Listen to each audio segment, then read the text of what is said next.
Ovo je u Prkosu, u Ravnim Kotarima, 25 km od Zadra.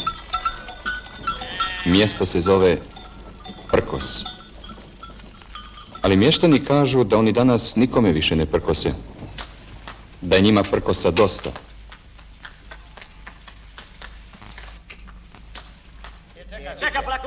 Da su 300 godina prkosili Turcima i da je sada to davno prošlo.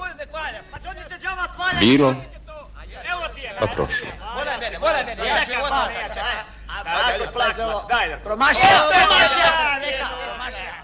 Tu su mnoge turske glave podsicane.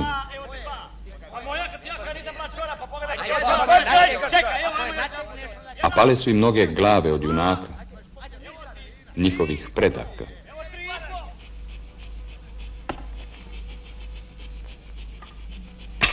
Ovo je groblje kraj crkvice Svetog Petra.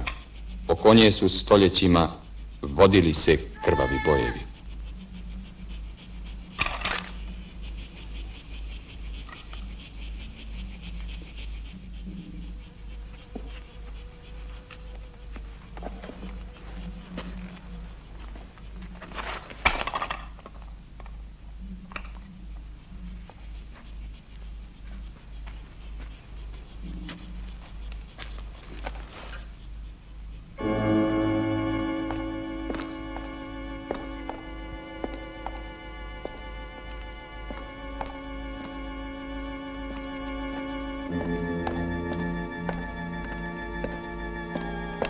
Ovo su dvori nekad slavnih kotarskih serdara.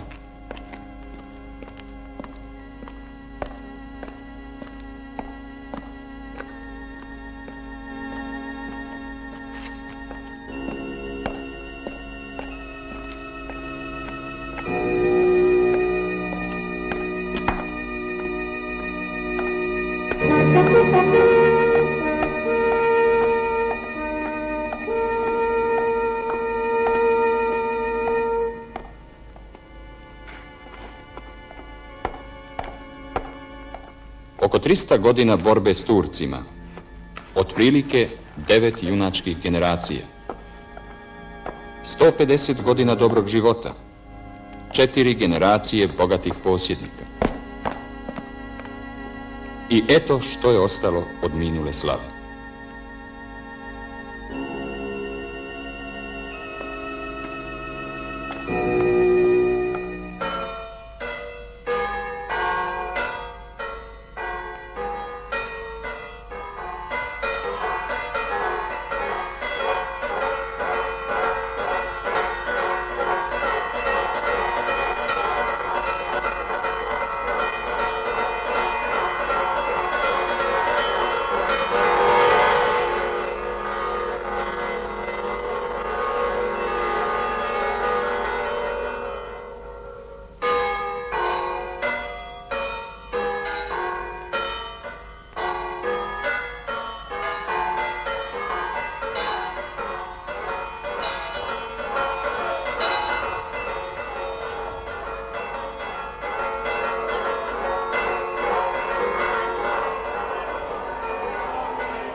Prkošani više ne prkose.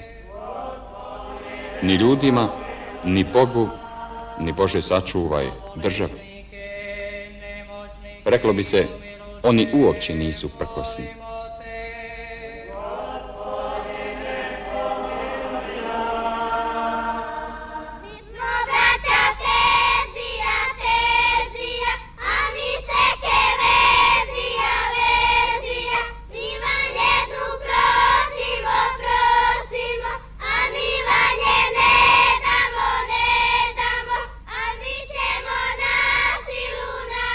Silu, staro silu, calo mi calo.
O tom zaustavljanju vlaka raspisala se štampa. Divlji zapad u Ravnim Kotarima.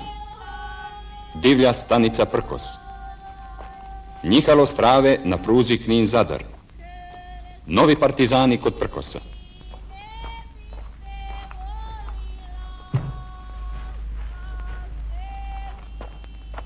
Proglasili su ih zaostalima, kočnicom napretka, i da se staro tvrdoglavo drži u tom pasivnom kraju i da nemaju saobraćajne kulture. Baš tako je rekao jedan šef stanice. Saobraćajne kulture. Onda je vlast poslala miliciju.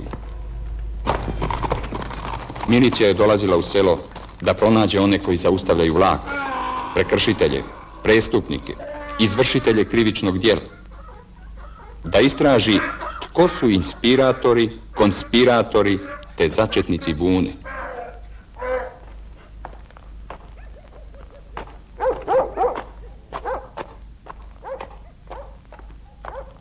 Obilazila je prugu da spriječi protupropisno zaustavljanje vlaka vatrom, drvljem kao i kamenjem.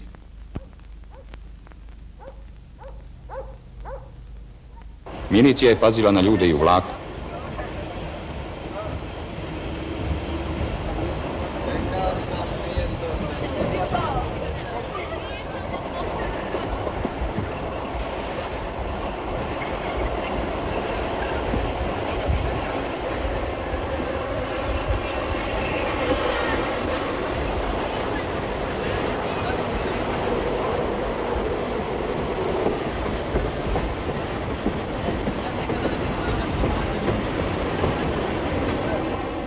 Tomu namjerno drže ruku blizu kočnice za nuždu. Onako, kao slučaj.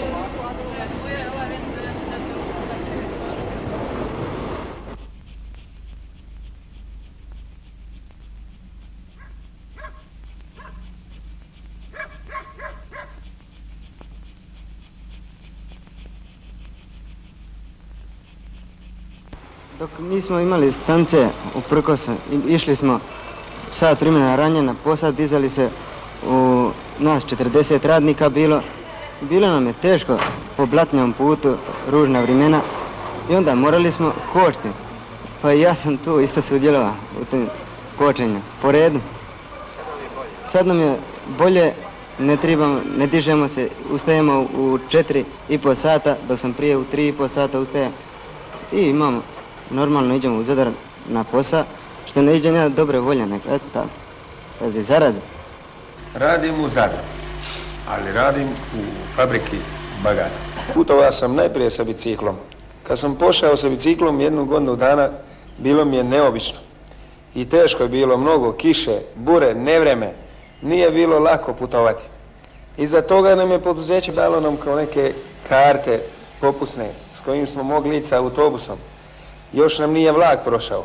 Autobusom smo putovali 3-4 godine, pomalo. I u tom vrijeme, kad je vlak prošao, pošto su nas prevarili sve, da će biti stanica, da to, a mi nismo kočili radi inata što smo mi kočili te vagone i zaustavljali vlak. Mi smo kočili to što moramo, što smo bili prisiljeni. Mi smo radnici koji smo kod išli dole na posao u Zadar, kad smo pošli vlakom, tu smo kočili. Pa po rasporedu, kako ko zakočio, tako kočili. Stajanje prvog vlaka moje selo. Pokraj našeg sela dugo je prolazio vlak, ali nije stajao. To nije bilo dobro za naše seljane što idu u grad na rad ili u školu. Oni su morali daleko ići na stanicu. Naši su seljani tražili da u našem selu stane vlak. Poslije su nam dozvolili i svi skupa smo gradili stajalište. Neki su kopali kamen, neki su vozili, a neki su nasipali. Brzo je stajalište bilo gotovo, a onda je u našem selu stao i prvi vlak. To je bio radostan događaj za sve nas u selu. Svi smo čekali taj dan. Na istoku se rađalo sunce. Naši su seljani žurili do stajališta da dočekaju vlak koji će prvi put stati kod nas.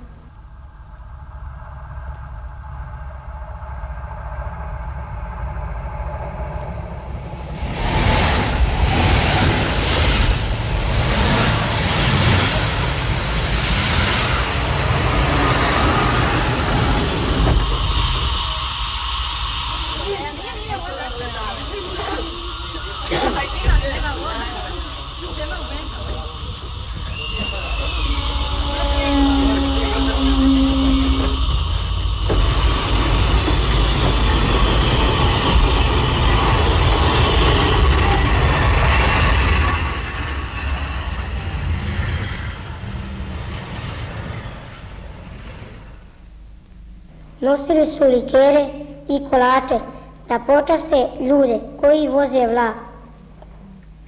Svi su bili veseli, i ljudi i iz vlaka i mi seljani, sela Prkosa.